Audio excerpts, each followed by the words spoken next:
My friend, he saw the bomb and he took the bomb to show me. I don't know it's the bomb. I took the bomb and walked behind my friend about 5 meters. And at the same time, I opened bomb. So it's bomb explode.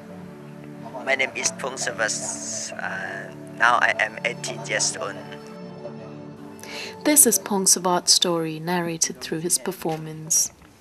At 14 years old, he found a brightly colored bomb that he thought was a toy.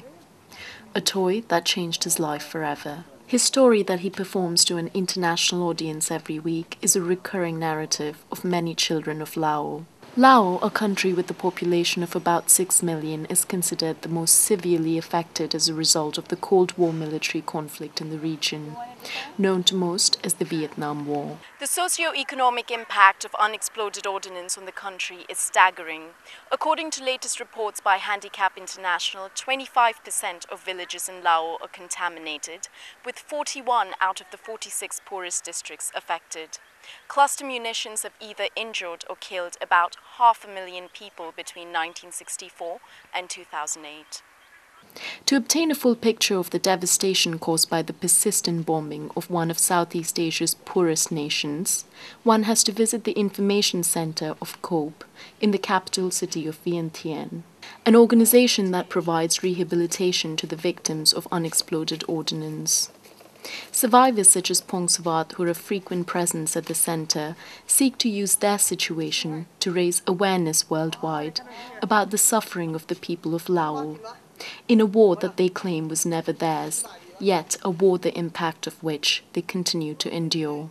Nam, the project coordinator at COPE, explains the role of Ho Chi Minh Trail that harbored Viet Cong rebels along the Lao-Vietnam border. Is it one of the more heavily impacted zones, as I understand? Yes, exactly. So because the North Vietnam, they supply, like equipment and carrying food to the South Vietnam. So why here is more impact of the unexploded ordnance, a lot of UXO were dropped on this area. And the result? A whopping 2 million tons of bombs dropped in Lao by the US, a number greater than that of the Second World War. The total number of cluster bombs dropped in Lao are estimated at 260 million, out of which 80 million remain unexploded. This explosive, as tall as me and weighing 200 kilos, was dropped at the rate of every 8 minutes every day for the course of 9 years, and the military spending per day was $200 million. Illustrations and narratives from the refugee camps of Vientiane formed during the bombing campaigns are haunting depictions of death and destruction that took over the sleepy country. This illustration by a survivor at a refugee camp between 1970 and 1971 explains the burning of his home and his fields and ends off with, "This is the real fruit of war, that people die for no reason and no result." Decades after the horrific episode that lasted for 9 years, in 2010 the US acknowledged its role in the devastating impact on the country of Lao and participated in the first ever meeting of states that are parties to the Convention on Cluster Munitions. The first convention on cluster munitions took place in November 2010 in Vientiane, the capital of Lao, that was most severely impacted by cluster bombs as a result of the US bombing campaign during Vietnam War.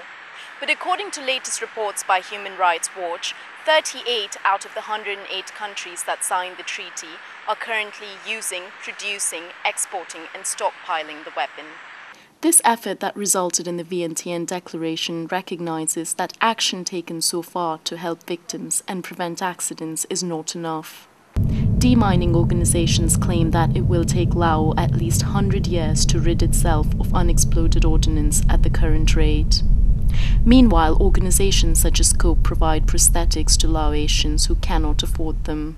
So you see, like Mr. Singin, he stepped on the bomb and he lost one leg. So this leg he made it by himself, from scarf, from solid piece of wood, and then he used this one for 7 years.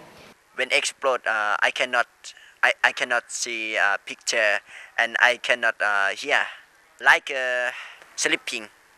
Stories such as those of Pongsavat will continue to repeat, not just in Laos, but in Vietnam, in Cambodia, in Afghanistan, in Lebanon, and many others across the world.